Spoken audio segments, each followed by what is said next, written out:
చూడండి 1 వీక్ అలా ఉంటాయి ఈ షిప్లన్నీ. చూసారు కదా, ఇక్కడ ఒక షిప్ ఉంది, తర్వాత దాని పక్కన ఒక షిప్ ఉంది. ఇలాగే మొత్తం A to Z అన్ని షిప్పులు ఆగి ఉన్నాయి. మనకి పోర్ట్ అంటే పోర్ట్ రూట్లో ఇలాగే షిప్లు ఉంటాయండి. మనకి ఎక్స్పోర్ట్ అవుతూ ఉంటాయి కదా, అడుగుతూ ఉంటారు పోర్ట్ ఎలా ఉంటుంది, పోర్ట్లో షిప్స్ ఎలా ఆగుతాయి, షిప్ నుంచి ఎక్స్పోర్ట్లు ఎలా అవుతుంటాయి, ఎన్ని రోజులు ఆగుతాయి అని చెప్పి. ఇలాగే అంతేకాదు, ఈ బోట్లు కనిపిస్తున్నాయి కదా, ఈ బోట్లన్నీ ఏంటంటే మత్స్యకారులు, ఇక్కడ లోకల్లో ఉండే మత్స్యకారులు ఏంటంటే వేసుకొని తిరగడానికి అవైలబుల్లో ఉండేటట్టు, పైగా వాళ్ళు వేటలోకి వెళ్ళి రావడానికి. ఇదిగోండి చూసారా,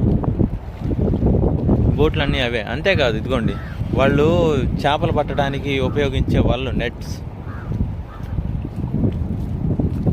వాళ్ళు ఇలాంటివి వాడతారు. మీరు ఎవరైతే రావాలనుకున్నప్పుడు పోర్ట్లో పాస్ తీసుకొని రావచ్చు.